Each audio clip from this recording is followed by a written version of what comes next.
You're listening to an Airwave Media Podcast. We took it all. We brought them to our land. An endless night, ember hot and icy cold. The rage of the earth. We made this curse. Carved it in the blood on our backs. We did not see. We could not, but she did. And in the end... What will I become? Senua's Saga. Hellblade 2. Play it now with Game Pass. Say goodbye to your credit card rewards. Greedy corporate mega stores, led by Walmart and Target, are pushing for a law in Congress to take away your hard-earned cash back and travel points to line their pockets. The Durbin-Marshall credit card bill would enact harmful credit card routing mandates that would end credit card rewards as we know it. If you love your credit card rewards, tell your lawmakers, hands off my rewards. Tell them to oppose the Durbin-Marshall credit card bill. Recorded in Chicago, Illinois, with your hosts, Ken, Matt, Neal, and Jeff. This is Triviality.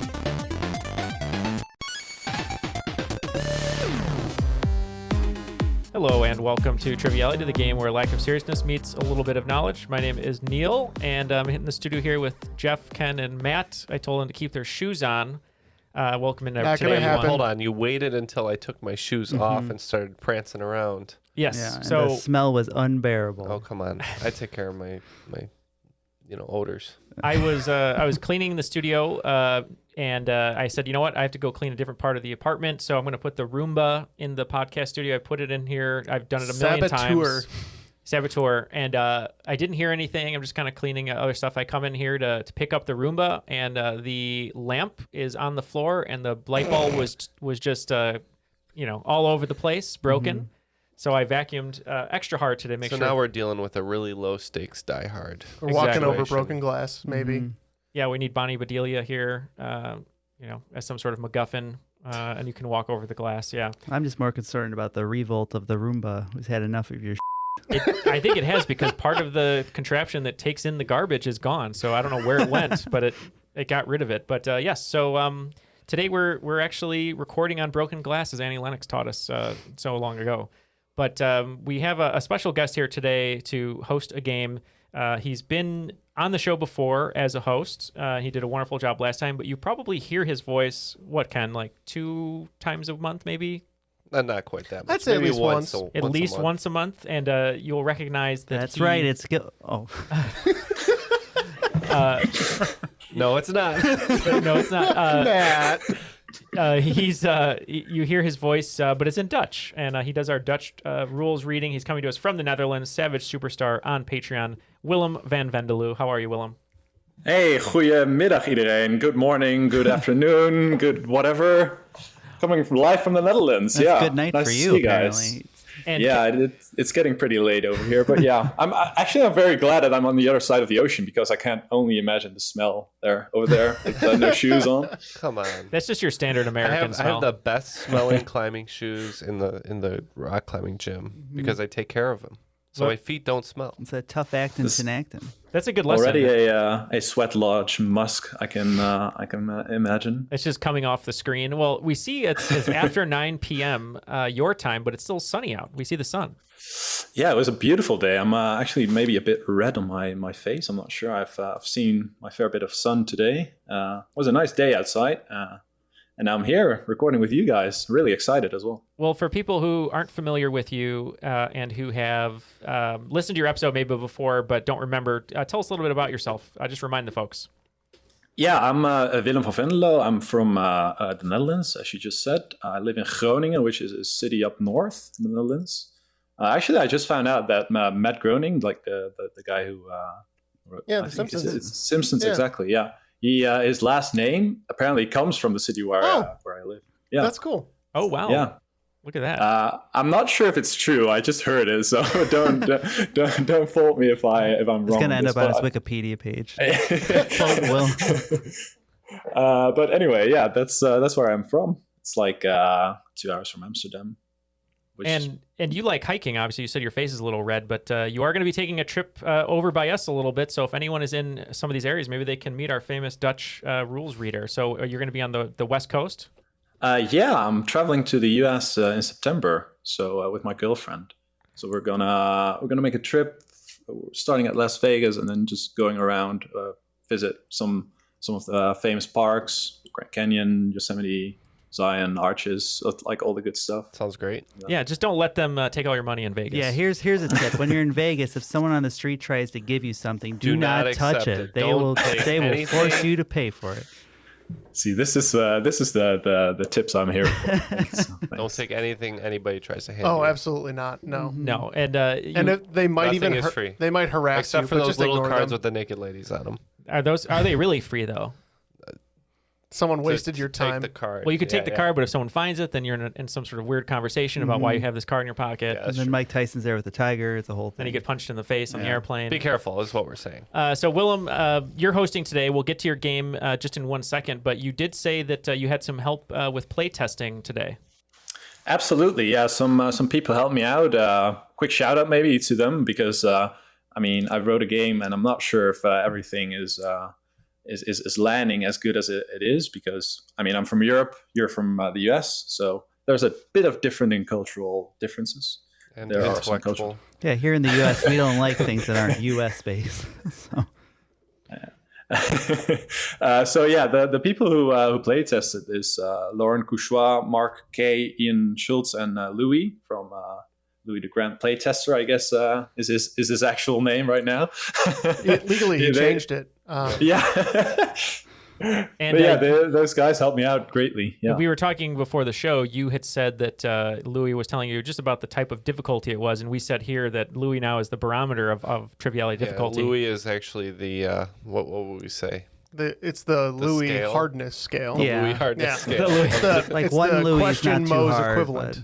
Yeah. Something's 5 Louis. 3 you're out gonna of have 5 you're gonna have a hard Louis. time. Yeah. 3 out of 5 Louis. I wonder if that can also be talked about with muscles too. Yeah.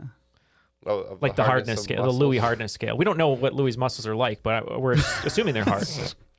But anyway, thank you, Willem, for joining us today. We appreciate it. And you're a Patreon supporter, as I said. So if you'd like to join Willem, you can go to patreon.com/trivialitypodcast and get a bunch of bonus audio content. We're actually going to be posting our live game that we did for Jeff Ravilla and a special conference that we were at, which is a lot of fun. It's an hour game that we did live. And for those of you that didn't join that conference, you'll be able to see the full game. It's basically a full Triviality game. We're going to post that exclusively for patrons at a YouTube link on our Patreon site. And you can get just a bunch of extra audio content as well. I mean, we're reaching 300 episodes coming up here. We just passed 450 patrons, which is amazing.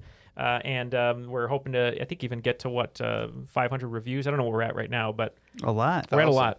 Yeah, so anything to help us, we appreciate all of you who are helping us or those that were former patrons and all that good stuff. But today we're going to be playing 2-on-2, a classic Triviality game. So who wants to team together? Because I know, for one, if it is Europe-centric or international-centric, I'm not going to be much help. Let's do it, Matt. Let's take these guys down. Oh, the losingest team. We gotta get them. All right, so what do you want your team name to be today? We'll be the low stakes diehard. Low stakes diehard. So, all right, Jeff, we have to do something. How about Nagatomi Tower of Terror? The Sweat Lodge, Elon Musk. What did you say? The Sweat Lodge, Elon Musk? Yeah, we Oh. talked about our Musk. Oh, we did talk about our Musk. Well, how about Nakatomi Musk? Just to keep it diehard. All right, we'll be Nakatomi Musk, which smells like Bruce Willis's feet. All right, cool. All right, well, let's. Should we throw it to Willem, I suppose, for the rules read? Sure. All right. De regels van het spel zijn simpel. 20 vragen verdeeld over 2 rondes, waarbij elke vraag 10 punten waard is. Halverwege is er een speciale swingronde, ontworpen door de host van deze week. Na deze rondes beginnen de spelers aan de finale, met de punten die ze hebben verdiend. En hebben ze de mogelijkheid om 0 tot 30 punten in te zetten op 5 gecategoriseerde vragen. Aan het eind van het spel wordt iemand benoemd tot the cream of the crop. The cream of the crop. Is that weird? That's never Is happened that weird before. that he's reading on his own? Is it weird that we played a recording of himself as he's hosting a game? Whatever. Yeah, whatever. Let's get weird, guys. Let's get weird. Austin. I was just going to say Austin because Austin, Texas. Willem, take it away. Yeah, sure. Thanks a lot. So as I mentioned, today's game is going to be a little bit different from the normal type of Triviality episode you might listen. The format is exactly the same, but there's just a special theme running through the entire game, which is obviously Europe. So every question actually has a link to one or more European countries. Okay. Let's start with round one, question number one. The category is music. The 1973 song Smoke on the Water was written by Deep Purple's Roger Glover and is a reference to a fire that broke out at a Frank Zappa concert in the city of Montreux. The titular smoke spread over what body of water which borders the city of Montreux? All right, so Matt doesn't know, so we're going to take a guess. I'm going to pick a big body of water. Where is Montreux, Jeff? I think it's in Switzerland. Because it's like, we all came out to Montreux on the shores of something. I don't know. So the part that you needed. So close to helpful. I think that's how it goes. Swiss Miss? I don't know. I don't know if it's Chocolate Lake. Is there a Geneva Lake? I mean, there's one in the U.S. Lake Geneva? Yeah, let's go. Wakeboarding. I don't know. I think it's Switzerland or like northern Italy. I think it's Switzerland from the name. Okay. So we'll just guess Geneva. Okay. I don't know. We're out of our depth. I picked the biggest body of water I could. Mediterranean. They're seeing it on the other side of the Mediterranean. That's a hell of a fire. Jeff was right. Geneva is in Switzerland. And the body of water was in Switzerland because it was the Lake of Geneva. Oh, wow. Whoa, What yeah. Yeah. That's BS. Yeah, I disagree. No points because his reasoning was they wrong. didn't know. So excited. All right, off to a good start. Question number two. The category is European football. So sorry, Matt. What football team, in US referred to as soccer, is one of the most successful clubs in French football, even though the football team is not located in France itself? The most notable successes for this team are having won the French National League 8 times, as well as the Premier Competition Knockout Cup 5 times. Yeah, that's what I thought. Okay. All right, we're going to lock in because I believe it has my favorite footballer on it. Maybe it's not located in France, but we're locked in. This is not good, Matt. Beckham is retired. Yeah. I don't know. What about AC Milan? That sounds great. We're going to say... No, that's Germany. Awesome. We're going to say AC Milan. And I think Neal and I, we went Paris Saint-Germain, right? Yep. Don't know if they're based in France or not, but that's what we went with. I think Paris Saint-Germain is located in Paris. I'm not a really big football guy, but this is AS Monaco. Oh, that makes sense. I was wondering about Monaco, but I was like, where would they even have a soccer field? I know. I don't agree. I just said, because every time someone mentions Monaco, we say Grace Kelly. But it takes up 70% of the land. I'm going to talk about Charles Leclerc then, since he's my favorite person from You Monaco. should, yeah. I just figured the only football I really know is Mbappe that I like. So, he's Paris Saint-Germain. Classic Mbappe. Mbappe. Yep. All right. Next question. Question number 3. The category is Valentine's Day Special. From Monaco, we travel to Vilnius, Lithuania, the birthplace of a famous fictional character who is the main antagonist in, according to critics, one of the greatest and most influential films ever created. Its impact and success came somewhat as a surprise, as it was released on February 14th, during a period sometimes referred to as Dumpuary, the first 2 months of the year where studios dump the films that they think will be failures. The movie, however, ended up being one of the 3 films in history to receive the Big 5 at the Academy Awards. Name this fictional character. Yeah, I think we're going to go ahead and lock in here. So, Jeff, you wrote down Hunt for Red October, which you said... Sean Connery's character was born in Vilnius. Yeah, it's mentioned in the film. They call him like Vilnius Nostalgievec, the Vilnius schoolmaster. So I like that answer, but I believe the clue in there was it was a character from a movie that won the Big 5, which is only 3 movies, which is...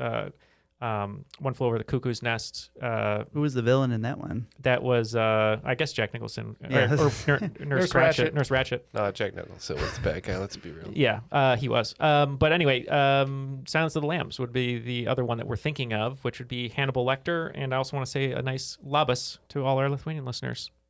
Yeah, we said Hannibal Lecter as well, and I don't know any Lithuanian. Sorry.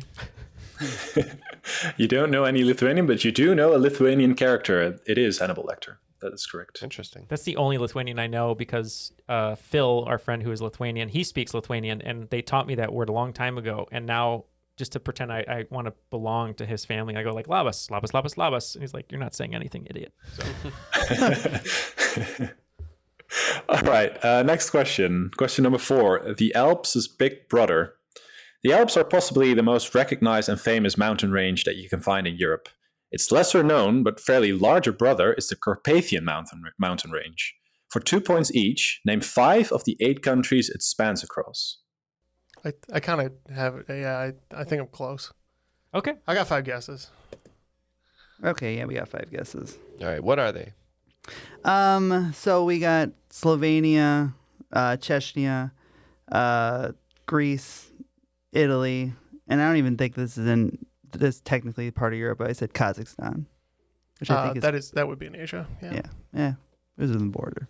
I think you may be onto some of those. I think Slovakia and Czechia might be correct. We said, because I'm pretty sure it's in Central Europe, we said Austria, Serbia, Hungary, Romania, and Ukraine. I try to keep up with it, but you have to check for yourself. You said Slovenia, right, Matt? Yeah. Unfortunately, it's Slovakia, not Slovenia. Yeah. The other 7 are Czechia, Austria, Poland, Hungary, Ukraine, Romania, and Serbia. We got one of those. I believe we got 5. All right, a little bit more geography for question number 5, and I think that's the last of it. Okay. Question number 5, the category is It Surely Doesn't Beat Nebraska. A landlocked country is a country that does not border any ocean. In the world, there are only 2 double landlocked countries that are completely surrounded by landlocked countries. One of these double landlocked countries is Uzbekistan, bordered by 5 other countries, all landlocked. The other one is in Europe. Name that country. Reluctant. And the Vatican doesn't count. I don't think so. Is it Liechtenstein? I think maybe. You want to go with Liechtenstein? Yeah, okay. Yeah. Can you say it one more time for me, though? Liechtenstein. Okay, thanks. We too went Liechtenstein. Oh. Yeah, you are correct. It is Liechtenstein. Good job. Take that. We removed your geography advantage. So where is Liechtenstein exactly? If you could explain to me, like I'm 5. On a map. Europe. Very with well. 5 questions elapsed, that brings us to 22 points. How about you guys? We have 40. Don't know why I said that so weird. 40? 40. 40. 40. We have 40 points. Nice. 40 points, Mr. Potter. All right, question 6. The category is the name of every song in existence. The addiction of one famous League of Legends streamer, named The Odd One, to an epic and upbeat trance techno song from the 90s led to the birth of a harmless internet meme that is sometimes still used as a mild way to troll people. Nowadays, whenever a viewer on YouTube or Twitch asks for the name of the song playing behind the video they're watching, the response they would get is not the actual song, but the song by the Finnish DJ Ville Virtanen that the Odd One used in his videos. What is the name of the song? And for 2 bonus points, what is the name of the performing artist that performed under an alias? I don't know if we know it. We could just lock in with what we have. All right, we're going to lock in with what we have.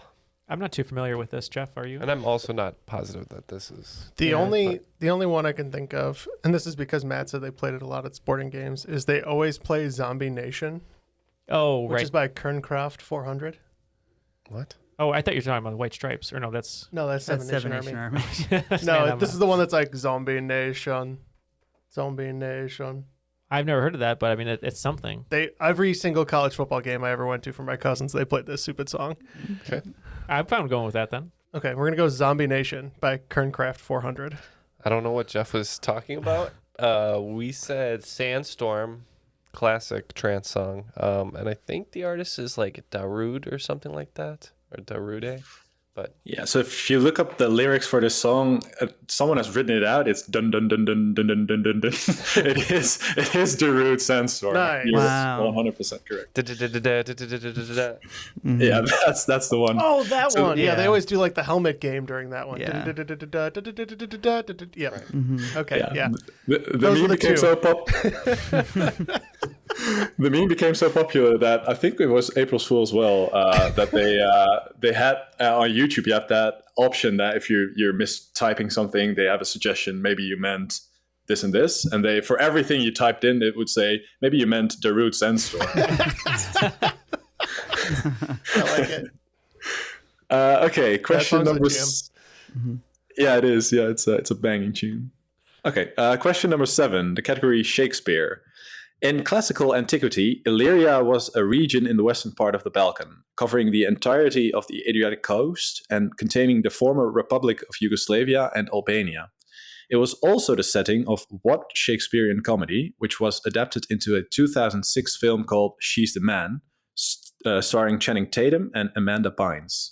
We can lock in. Amanda Bynes is back, baby. So happy. That one's Midsummer, right? No, I don't think so. Oh. So She's the Man is... an excellent film. It's not As You Like It, is it? I do love She's the Man. It could be. So she's masquerading as a boy in the school? Correct. And then she has some Is that Much Ado? very weird encounters. I don't with think it's Much early Ado. Channing Tatum. I don't think it's Much Ado, and I don't think it's Midsummer. And it's not Merchant of Venice, or we're looking for the comedies, obviously. We could say As You Like It, maybe. Okay. Were you in that one? I was never in Angela. I was in Midsummer. Midsummer? I don't think it's Midsummer. I was Oberon, King of the Fairies. Let's go with As You Like It. Yeah, I don't remember a King of the Fairies and She's the Man, so. Well, you were talking about Midsummer, which they did sort of loosely adapt it in a movie called Get Over It that had Kirsten Dunst and Cisco. Oh, that's what I'm thinking of always. Around the same time. Yeah, Cisco movies. But yeah, this one would be the one you didn't mention, which is 12th Night. 12th Night. Yep, Neil is correct. It is the 12th Night. We should do our own version of 12th Night, but Triviality.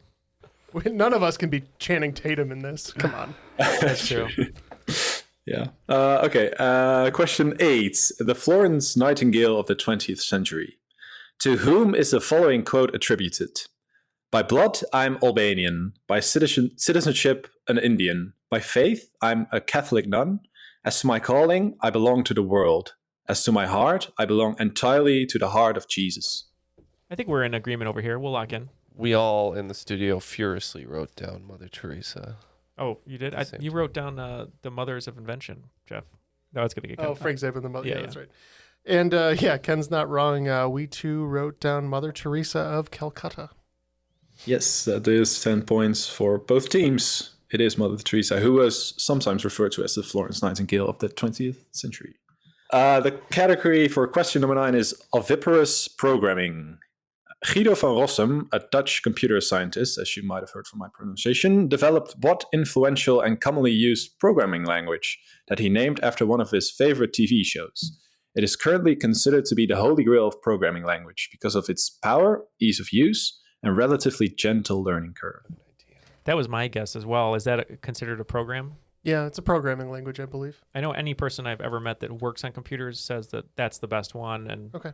So I'm good with that. Okay, we'll lock that in. And it seems like it might be something that could be close to a TV title. Yeah. I know C++ is a language. I'm thinking maybe Java. Maybe there's a coffee shop in the show. I wrote C++, and I think that Java might be I think people are moving away from Java, but... Not in your line of work. No. They're coming for the Java. That is the number one language used in my... Let's say Java. I think that Java's with me. Mm-hmm. Well, I know C++ was sort of my standard grade in geography and math classes, so it's not going to be that. Well, that's Microsoft, although we might be wrong here. We know it's an operating system, but we said Linux. So Java is a programming language. I think it was named because the guys who created it drank so much coffee during the time they developed it. Possible. This programming language is Python. Named after Monty Python. And I tried to sneak in a little clue about the holy grail of programming. Yeah. Nice job, Willem. Yeah, that was a good clue. Thanks. None of us got it. We didn't find it, just like the knights in real life, probably. Okay, question number 10. Doze, which is spelled D-O-U-Z-E, and don'ts. Do's and don'ts. Now that we're hopefully properly warmed up, time for a bit of a head scratcher. What became a victory for Sweden in 1974, which, in contrast, meant a defeat for France in this 19th century? So, we thought about this for a minute and can't really come up with anything, even with the clue in the beginning. But we'll just tap on this. Yeah, they opened the first IKEA. Yeah. I think this was during the 60s, not the 70s, but the first thing I was thinking about was Sweden changed what side of the road they drive on. But I don't know how that would affect France in the 19th century. Right. Yeah, and I don't really get the Douze clue, the Douze. So. Oh wait, there was another clue in the title category. Yeah, I don't know. Do you want to say it's something to do with the monarchy? Yes, sure. Okay, we'll be very vague and say it has to do with Sweden regaining some sort of monarchy standing. Unfortunately, no points. What? Jeff, you did mention Napoleon. That was the right way to go. Did you know at what city he was defeated in? Waterloo. Waterloo. Yeah. Yeah, there you go. Like ABBA sang in 1974 when they won the Eurovision Song Contest. My, at Waterloo, Napoleon did surrender. So it is, the correct answer is Waterloo. I should have gotten I was thinking of that too, but I was like, I don't want to talk about ABBA and sound like a complete idiot for this We're question. talking about Sweden. When else are you going to talk about ABBA? Yeah, right. That's the right time to talk about ABBA. Just the category title, Douze, is when the Eurovision Song Contest is held, when they deal out points. Every country gets to deal out like an X amount of points. And the country they think is best, they give 12 points. And they usually say 12 points, which is 12 points in French. And okay. That's probably that was probably heard by ABBA a lot in 1974 because they won. I didn't realize I was so excited for Eurovision this year that it's out right now, or is at the time of recording here, in the middle of May, I suppose. But I can't wait to watch it on Peacock because today we're sponsored by Today's Eurovision. sponsor. Yeah. So do we have a score check before swing round? We have 44 points. And we have 60 points. All right. All right. Well, if you'd like to join Willem over at our Discord, he's on there quite a bit. You can follow our Discord and get in there by just going to any of our social media, because there's a link tree there that we've just created that has everything there. You can sign up to host a show. You can sign up to guest on a show. It has our Patreon, our website, our Discord, the crop, all that good stuff. So you can go there and click that link, and you'll join our Discord community, which it's ever growing, and you can also join us at the crop and also get some daily content from fellow listeners like yourself.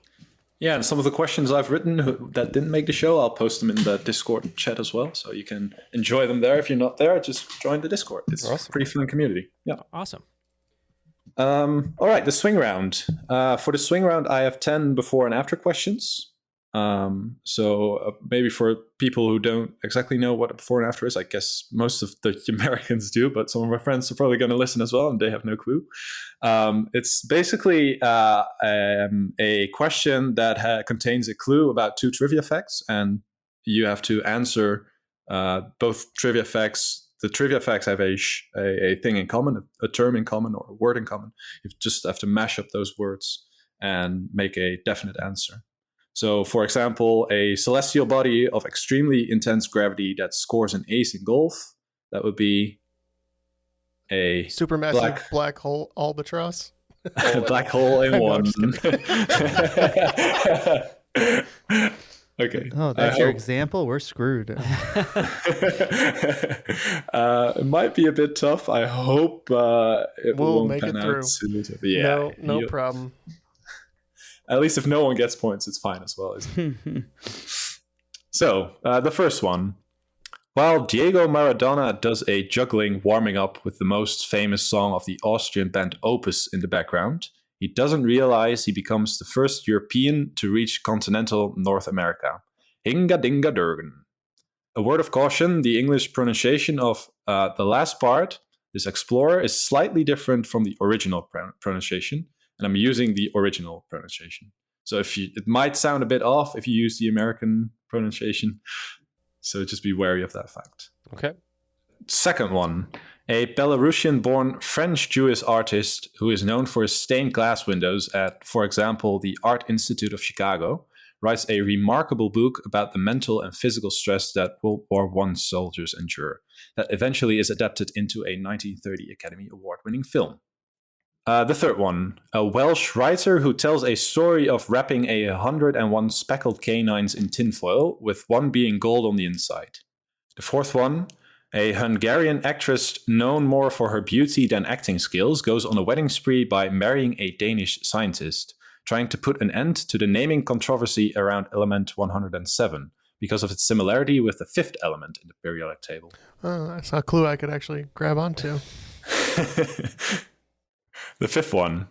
This American-born Irish actress forms a girl band called Girl Zone with fellow actresses Emma Watson, Eliza Scanlon, and Florence Pugh to compete with a fellow countryman that also scored hits as a solo artist with songs like When You Say Nothing at All and If Tomorrow Never Comes.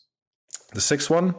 During his stay in Malta, this Italian master from the Baroque period painted two of his most famous works, the beheading of St. John the Baptist and St. Jerome writing. But late 20th century, he switched to drawing stylized eagles and became Italy's most successful fashion icon. Another word of caution, the Italian pronunciation should be used here. Oh, okay, now I get it. Do you? No. This one shouldn't differ that much from the original's pronunciation. Okay, anyway. 7.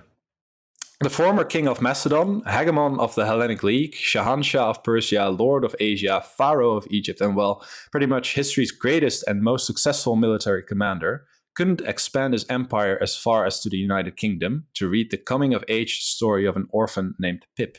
Yay! Yeah? Yeah. All right. Nice.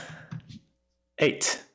The official language of Andorra was proposed to be the first programming language by the father of computer science, but why it wasn't chosen remains an uncracked enigma to him. Question 9. The yearly Oktoberfest, the biggest beer festival in the world, is now not only held in the capital of Bavaria, but is also held in the capital city of Cyprus, where one could enjoy an ice-cold KEO beer. Slipped another geography one in there. Sorry. The 10th one, the final one. The main protagonist from a Victor Hugo novel and musical would not have had such a hard time escaping prison if he had received help from the muscles from Brussels before the story started. Ah, finally. And on a high. All right, those are the questions. We'll be right back with the answers. We took it all. We brought them to our land. An endless night, ember hot and icy cold. The rage of the earth. We made this curse. Carved it in the blood on our backs. We did not see. We could not, but she did. And in the end, What will I become? Senwa Saga. Hellblade 2. Play it now with Game Pass. Say goodbye to your credit card rewards. Greedy corporate mega stores, led by Walmart and Target, are pushing for a law in Congress to take away your hard-earned cash back and travel points to line their pockets. The Durbin-Marshall credit card bill would enact harmful credit card routing mandates that would end credit card rewards as we know it. If you love your credit card rewards, tell your lawmakers, hands off my rewards. Tell them to oppose the Durbin-Marshall credit card bill. All right, and we are back. Hopefully this is a fruitful round for Die Hard Light, or what did we call it? Die Hard Low Stakes Die Hard? Low Stakes Die Hard. Die Soft. Die Soft, and we're Nakatomi Musk, which I forgot. Okay. And let's get the questions one more time, and we'll give our attempts. All right.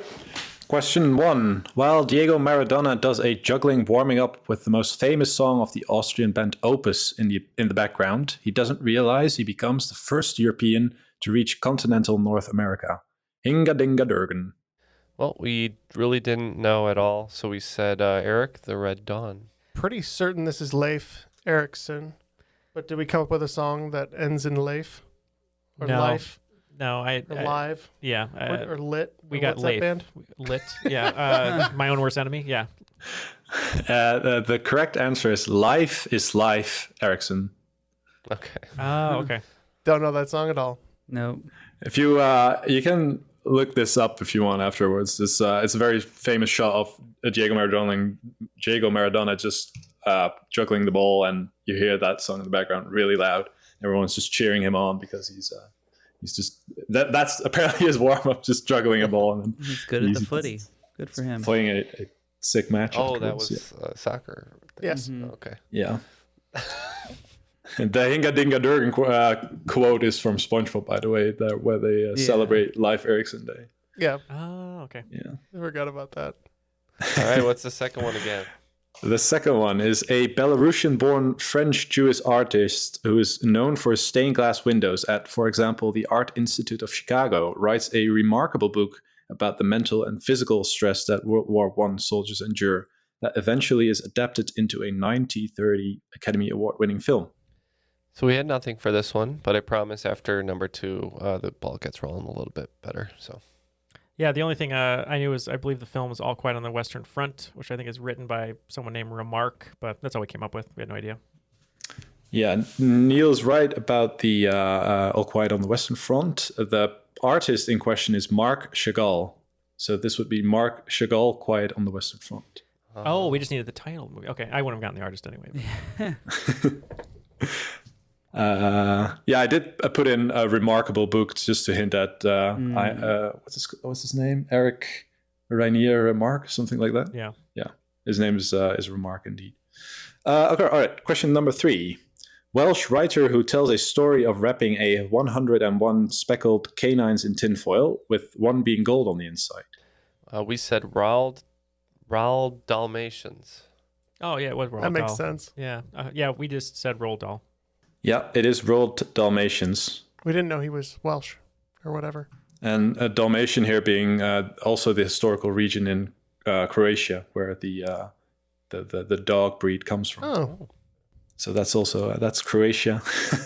All right, question 4. Hungarian actress known more for her beauty than acting skills goes on a wedding spree by marrying a Danish scientist, trying to put an end to the naming controversy around element 107 because of its similarity with the 5th element in the periodic table.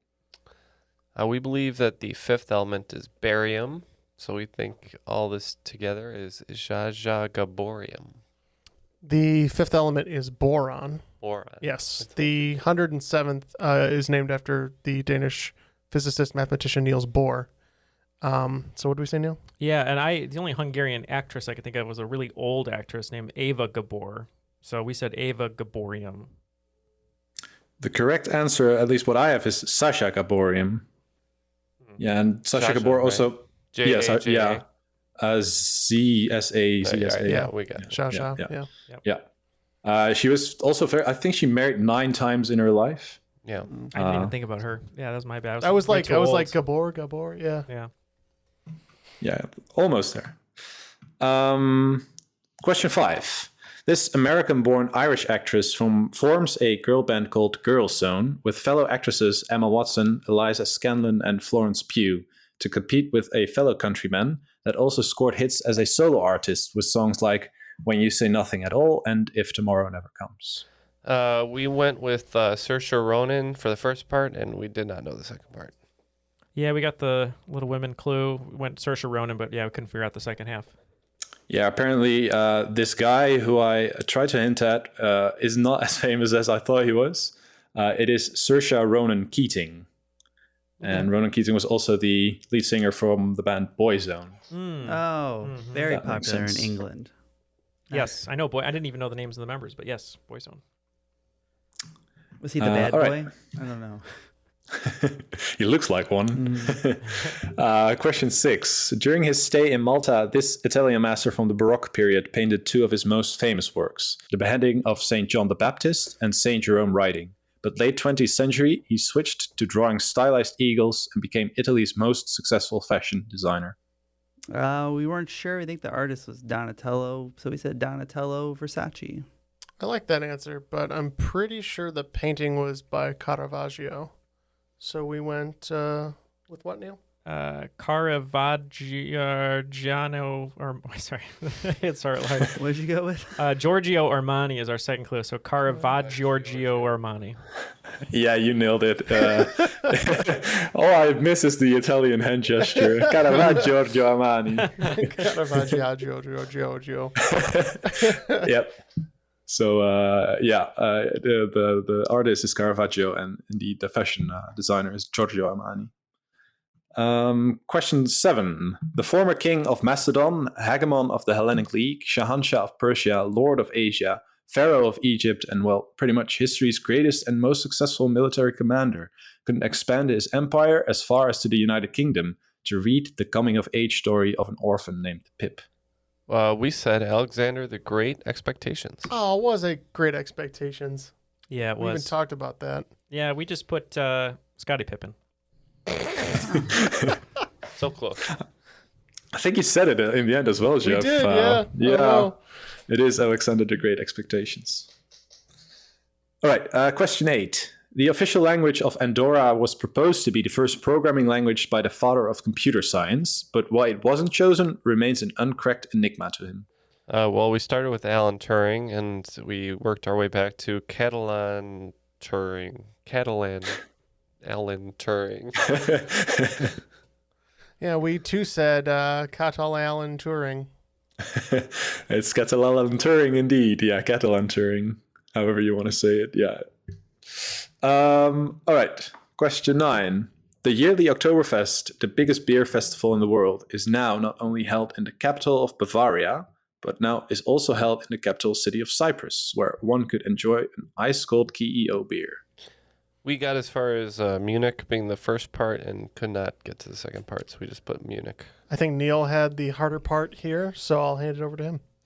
Yep, I knew the Cyprus one thanks to Paul Hollywood and his show and talking about cooking and baking in Cyprus. So we said Munich Kosia. That's absolutely correct. It is Munichosia.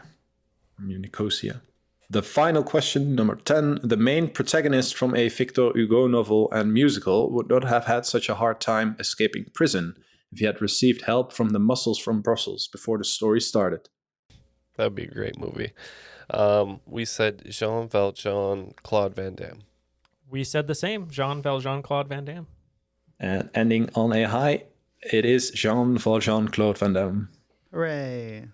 Points. We didn't do too hot. We're all around the right answers. It's just a matter of putting them together.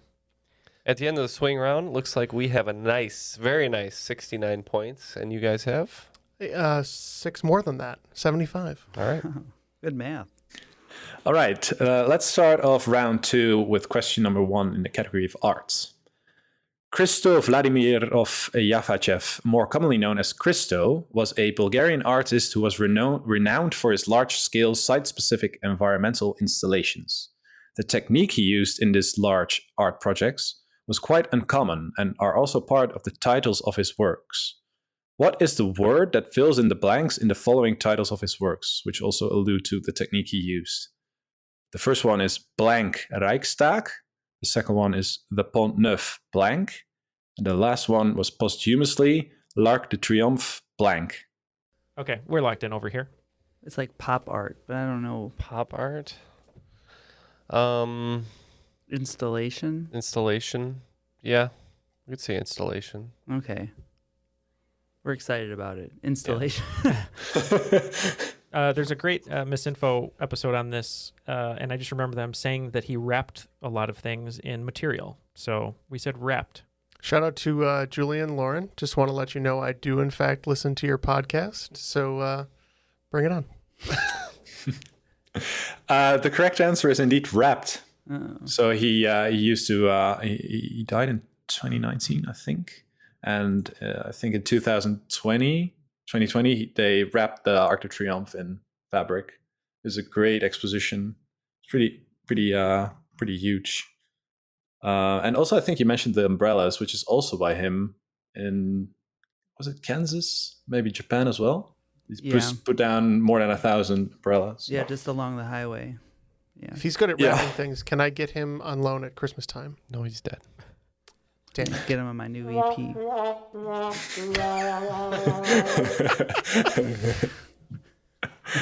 All right, question 2. Spiel des Jahres next door.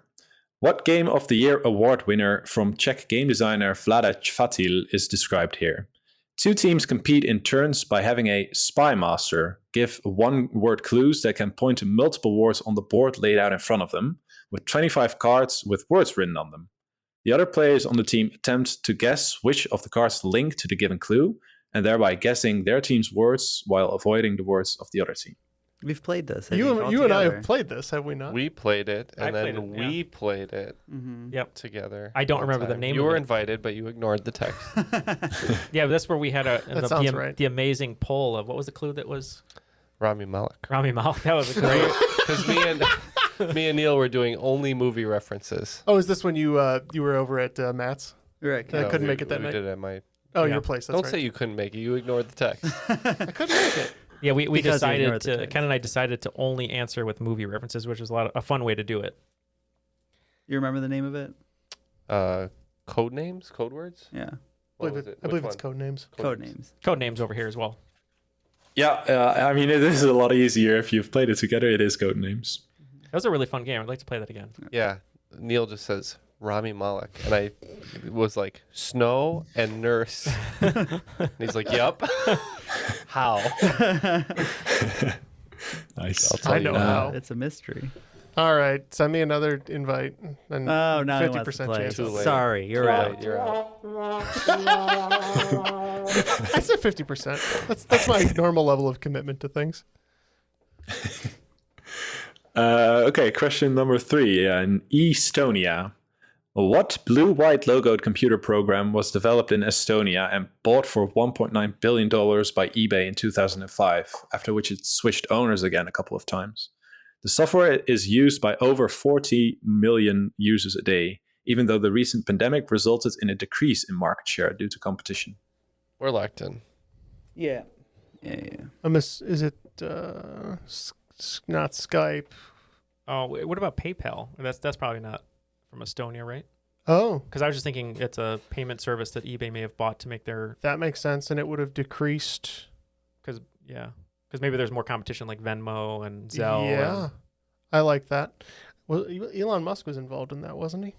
maybe I'm not sure. It was like a He's involved in everything. Nakatomi Elon Musk or whatever. Yeah.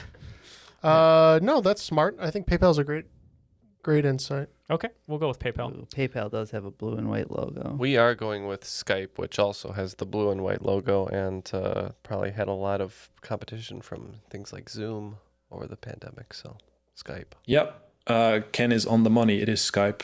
And exactly like you said, they got out-competited by Zoom. Yeah, and they were acquired later by Microsoft, I believe. So that makes sense. Yeah. I wasn't sure if giving Microsoft would be too big of a clue, so I stopped at eBay. We would have had it from that. Yeah. I stopped at eBay. All right. Question 4. From oldest to largest. On March 29, 1861, the oldest republic in the world sent a letter to U.S. President Abraham Lincoln, offering him honorary citizenship, wanting to show support for the embattled United States at that time. Lincoln gladly accepted the citizenship and responded, "Wishing that your interesting state may endure and flourish forever, and that you may live long and enjoy the confidence and secure the gratitude of your fellow citizens." Little did he know that 160 years later, the two countries would help out each other again, when Flo Rida guest starred on this country's entry of the Eurovision Song Contest in 2021.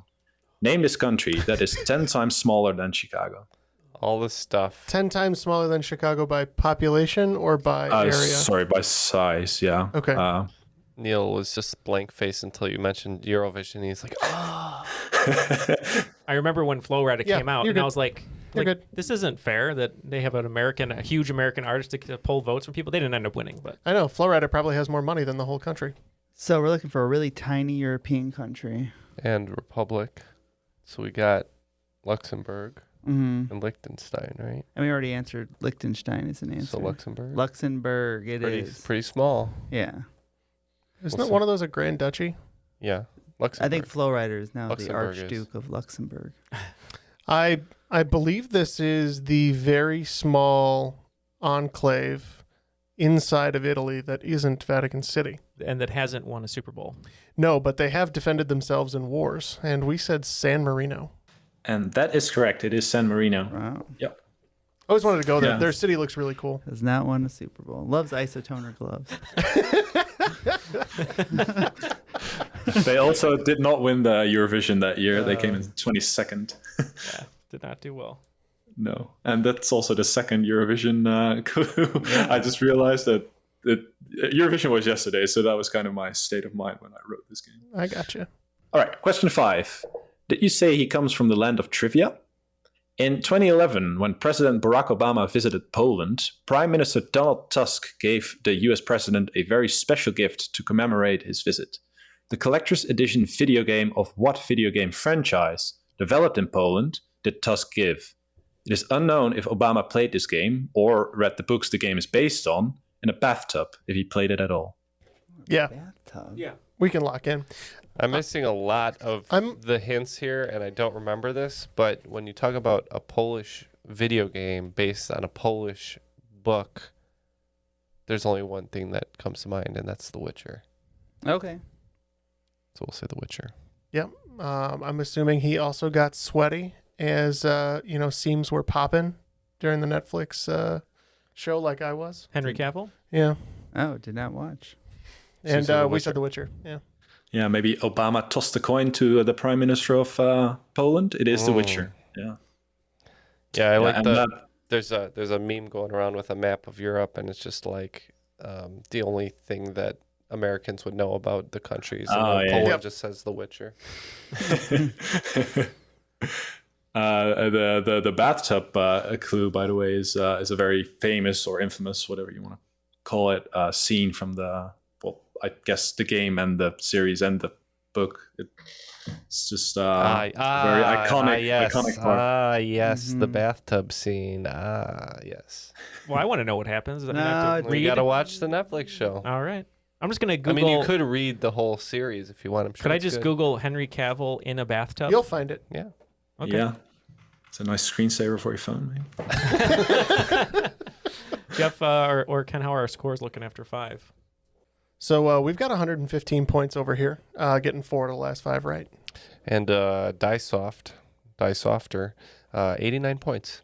And we just were looking at Henry Cavill in the bathtub. Wait, go back. Oh, yeah. Okay, question 6. Yuri Kopekin is a fictional character from the movie The Turning Point, which is centered on the world of ballet in New York City. The role was played by Latvia's most influential ballet dancer, and the film received 11 Academy Award nominations, 1 for him. What is the name of this dancer who became a principal dancer for the New York Ballet and subsequently became a noted dance director and also had a recurring role in Sex and the City? Oh. We can lock in over here. All right. Good, because I was looking at Neal for support. Mr. Big? Nothing? No. Chris North. We have nothing. Chris Noth. Chris Noth. Chris Noth. We have nothing. You have nothing. So, interesting factoid here for everyone. Johnson. The Turning Point, starring Shirley MacLaine, and The Color Purple are the only 2 films in Oscar history to have the most nominations with 0 wins. They both had 11. Oh, wow. And the dancer there, who was on Sex and the City, would be Mikhail Baryshnikov. Oh, man, I was going to say Baryshnikov as a joke. Quick correction. I believe we have 99 points. Oh, well, we'll still have 99 points after this. Just so people at home aren't like, what the hell? 99 points. Sorry. And we know you're all diligently scorekeeping because it really matters. So. Yeah, that's a good pool, Neil. It is Mikhail Baryshnikov. Well, you got Spielberg in there. I talked about Baryshnikov in the book that Willem sent me a beautiful picture of the book that he got in the Netherlands, and then also Sex and the City. So, hey, there it is. Okay, let's continue with question 7. The category name is Red and Yellow. Primoz Roglic and Tadej Pogačar are the best of a new generation of sportsmen, both born in Slovenia. Together, they have won 2 prestigious events in their sport. An event called Vuelta was won thrice by Roglic in 2019, 2020, and 2021. And the other, more famous French event was won by Pogačar twice. What sport do both these men participate in? All right, we're locked in. We both made the same motions. Cycling? Oh, yeah, I was going to say either cycling or like Formula 1. Oh, they're definitely not in Formula 1. Okay, yeah, so I would know that. They're doing milking there. Are they competitive milkers? Don't look that up. That was also a movie I saw once. I'm a competitive milker. Can you milk me? Yeah, do you want to go cycling though? That was my other. Yeah, I was thinking with the Tour de France. Yeah, going on old pretty soon. Tour de France. I like Tour de France. Yeah, let's go with that. Yeah, we said cycling also. Yep, that is the correct answer. It is cycling. And indeed, the French event is the Tour de France. The French. The French cycling. Is this true, Willem? I heard that a lot of Dutch people don't consider themselves cyclists, even though it has one of the highest number of people who like own a bike and ride a bike commonly. I think it's like 1.7 bike per person. Yeah, and still people go by car for like. I don't know. Are you a motorist? Me? Yeah. Well, like a lot of people there don't like cycle for sport like we do here in the U.S. because they get exercise normally. Right. But are you a motorist? It's a mode of transportation. I am a motorist. My girlfriend does something. Can I Give me that. I'm a motorist. Oh, that right there is a. Out of my way. I'm a motorist. That is a professional bike. I was saying that doesn't look like a proper Dutch bicycle. I didn't see the rack on the back for carrying things. Where's your basket and tassels? The wooden pedals. Yeah, when I walk my dog, I usually put him in like a little basket in front of my bike, and we cycle to like a greener area to walk him, and people just give you weird looks because it's a pretty big dog. Could one of us get in your basket to take us to a green area? All right, maybe not after COVID. All right, question 8. European politics, which is maybe a bit boring. Jean-Claude Juncker was, up until 2019, when he was replaced by Ursula von der Leyen, arguably the most powerful person in the European Union. What role did he fulfill that gave him this power? I want to lean my way, if that's okay. Let's lean your way. He's going to take Lenny Kravitz's lead and go my way. All right. What do you think? President of the EU? Yeah, that seems too easy, though. High Chief. Commander-in-Chief of the Director of We'll say the President of the EU. That's what we said. President of the EU. Inclined to give both of you points. It is President of the European Commission, but that's basically President of the European Union. So let's just give both of you points. We'll take it. Yeah. We don't know about EU stuff. Yeah. So, Willem, you would know this, Willem. I wrote down Interpol. Is that considered European? Because it's based. Is it based in Europe? I guess, right? I think it is. Yeah. I'm not sure where the headquarters is, but all those big European things are either in Brussels or Strasbourg, or some are in The Hague. Yeah. Belgium. It is in Lyon, so it's France. Ah. Interpol. Yeah. Where Catherine Zeta-Jones once tried to find Lamarck. But are you talking about Ocean's 12? Yeah. Wildly known movie. Question 9. Numa Numa is an internet meme based on a video by American vlogger Gary Brolsma. In the video, Brolsma is seen lip-syncing and dancing to the Moldovan and Romanian song Dragonsta din Tei. The video was the second most watched video of all time, with 700 million views, losing out only to Star Wars Kid. What is the name of the band that originally performed this song? The band shares its name with one of nature's most powerful oxidizing agents known, a very hazardous molecule at ground level, but beneficiary if found at higher altitudes. I mean, ozone's like bad to breathe. And I think ozone would be oxidizing. I mean, it rips oxygen. It sounds like a good band name, though. We should just go with it. What, oxidizing? Or ozone. It is a good band name. Ozone's a good band name. That's what we'll guess. I don't know. We'll say ozone. We said ozone, too. You guessed correctly. It is ozone. Yep. All right. Great song. You used to tell your dates that you were going to take them to the ozone, right? No, you're thinking of my friend who said I was going to take him to O-Town. Oh, okay. Like the band. Yeah. Liquid Dreams. Liquid Dreams. Yeah. Gross. We should just say nothing at all. Sorry. Yeah. It's all getting cut. Who cares? The final question. The category title is Bad Review. What Spanish TV series is reviewed on IMDb as follows? I was duped into watching this by its high IMDb rating. And because of this series, I'm 100% convinced that Netflix is paying people to give this show a high rating. I understand that people's tastes vary. However, if you enjoy stories with countless plot holes, unlikable, irritating characters named after cities, bad acting, pointless monologues, and complete nonsense, then this is a must-watch. After season 2, where it should have ended, one of the main characters, the professor, executes the next best robbery of all time, robbing millions of viewers from their time. Yeah, I was like, Emily in Paris. Yeah. We don't, I can't think of anything that's popular on Netflix here that I could. Making a Murderer in Espanol. I say Narcos. I don't know. Okay. I know which one he's talking about. I've seen the ads for it. I've seen people kind of go nuts over it and it went viral or whatever, but I don't know the name of it. Do you want to just say like The Vault or something? What do you mean? Describe it.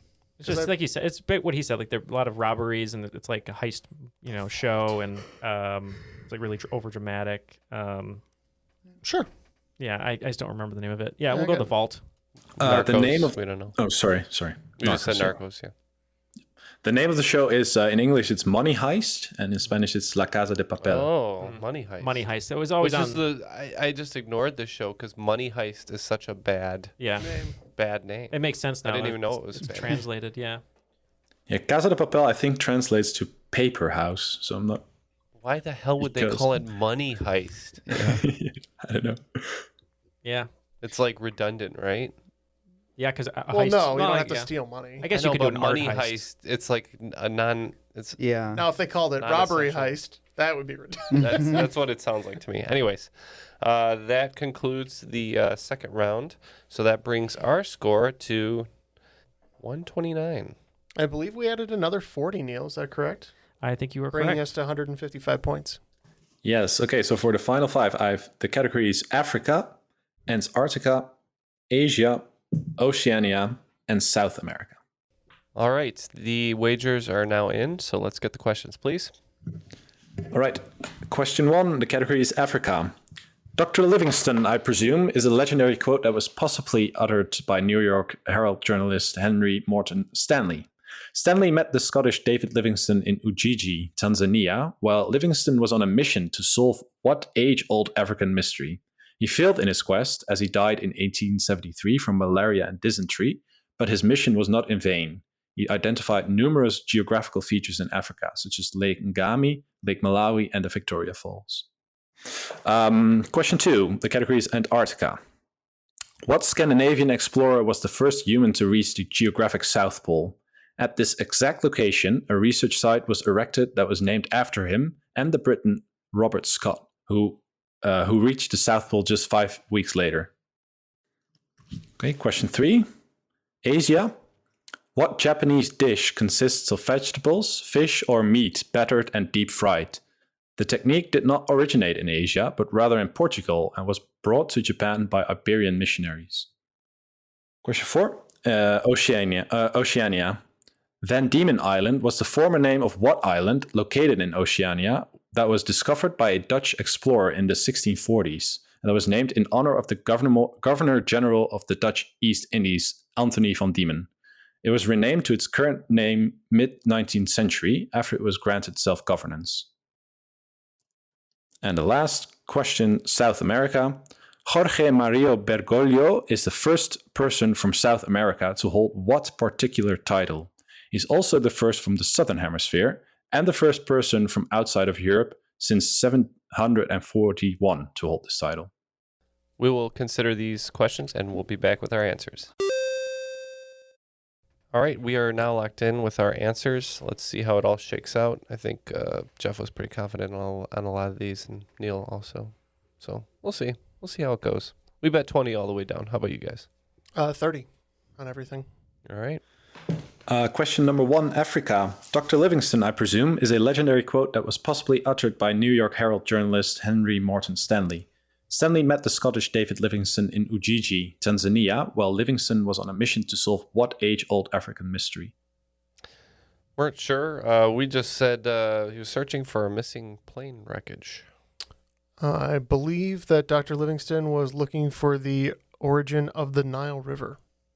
Yeah, it is the origin, the source of the Nile River. Yeah, that is correct. How is it that they didn't or don't know?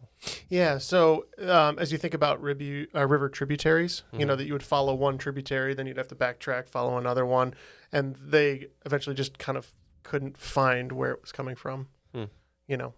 So it's solved now? Yeah, probably, although it depends on how you measure it, too. Okay. Yeah, it's weird. Okay, question 2, Antarctica. What Scandinavian explorer was the first human to reach the geographic South Pole? At this exact location, a research site was erected that was named after him and the Briton Robert Scott, who reached the South Pole just 5 weeks later. No idea on this one, so we just said Svalbard. Yeah, Svalbard is a very cool island belonging to Norway, so you had that country nailed down. But I believe this is not the Roald mentioned earlier, but a different Roald. This is Roald Amundsen, or Amundsen. Yep, it is Roald Amundsen, and you mentioned Roald Dahl. I've heard that he was named after Roald Amundsen, so that's the link there. Yeah, maybe on his travels he licked some of those things you said that are on the wall in the Roald Dahl story, the snozberries. Yeah. Question 3: Asia. What Japanese dish consists of vegetables, fish, or meat battered and deep fried? The technique did not originate in Asia, but rather in Portugal, and was brought to Japan by Iberian missionaries. Yep, we said tempura. Yep, yeah, I don't really eat fish with my sushi, but I love me some sweet potato tempura. Ooh, so that's my favorite too. It is tempura, that is correct. And the word tempura comes from the Latin word of tempore, which is a period of fasting, apparently, in Portugal. And when the Portuguese introduced the technique to Japan, it was during this period of fasting, of not eating meat at least. They deep fried green beans. That's how the word traveled. Yep. So question 4, Oceania. Jeez, that's hard to pronounce. Oceania. Van Diemen Island was the former name of what island located in Oceania, that was discovered by a Dutch explorer in the 1640s, and that was named in honor of the Governor-General of the Dutch East Indies, Anthony van Diemen. It was renamed to its current name mid-19th century, after it was granted self-governance. I remember something about this question before. I don't remember exactly how it shook out, but I think it was New Zealand. So that's what we said.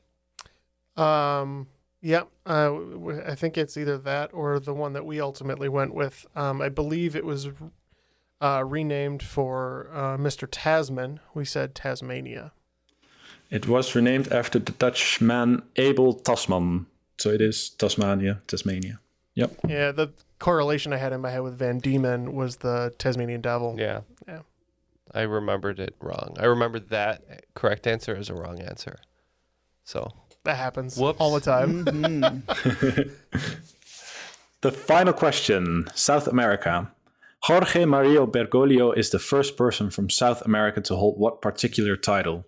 He's also the first from the Southern Hemisphere and the first person from outside of Europe since 741 to hold this title. Neil would have you believe it was only a cardinal, but nope, it was the Pope. Stupid. We said the Pope.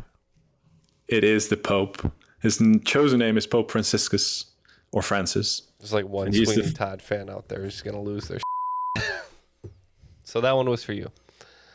Well, that concludes the game. We lost 20 points in the final round. Not too bad. So we ended up with 109, but with a whopping 305 somehow, whatever your team name was. Nakatomi Elon Musk. Was that what it was? Yeah, or just the Nakatomi Musk. Nakatomi Musk. There you go. I am the cream. You're the cream of the crop. You win. I don't even feel good because it's such a stupid team name. The real cream of the crop is Willem today for this wonderful game of international flair.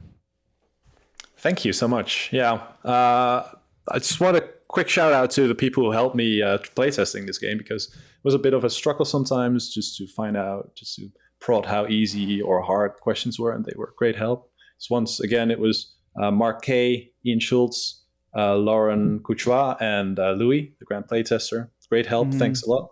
Thank you. I would rate this 3 out of 5 Louis. Yeah. For difficulty, but out of how good the game was, I would say 5 out of 5 Louis, without a doubt. Willems. On the fun meter? 5 out of 5 Willems. I like the idea that it's confusing by having the same metric be for both scales. Right, which works out to 4.2 Dutch boys, obviously. Yeah. Yes. So, Willem, any shout-outs or anyone you'd like to say hello to? Floor is yours.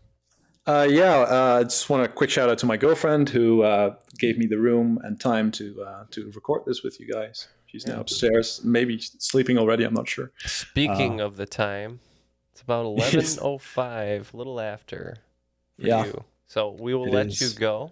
And any last words? Yeah, I just wanted to shout out to any content creators out there, basically, but also to you guys. Thanks a lot for creating so much free content for everyone just to grab and consume daily, no, not daily, weekly. Not daily. No, it's been not daily. Break it up throughout the week. Yeah, I mean, I always, when I walk my dog, I listen to podcasts, and most of them are free, and it's just a great given thing that people maybe not appreciate enough. So I wanted to thank you guys for doing that. Well, thank you. The reason that the show can remain free for everybody is because of the generous support of people like Willem here, who support us directly on Patreon. We really couldn't do the show without all of them.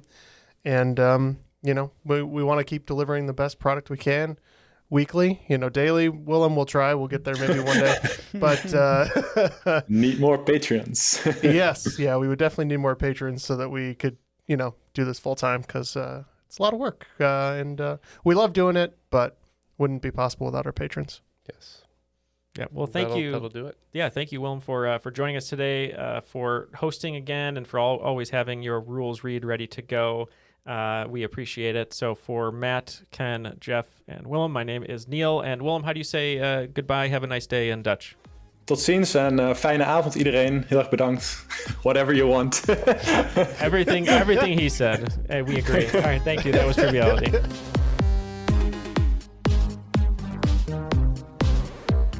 In my wait, 1 sec. My girlfriend's coming home, so the dog might start to bark. You gotta hide. Your girlfriend's coming. Close the curtains. Are you talking to those four men? Are you playing trivia again? That's weird. She was supposed to call me so I could inform you that she was coming. No, that's okay. Anyway.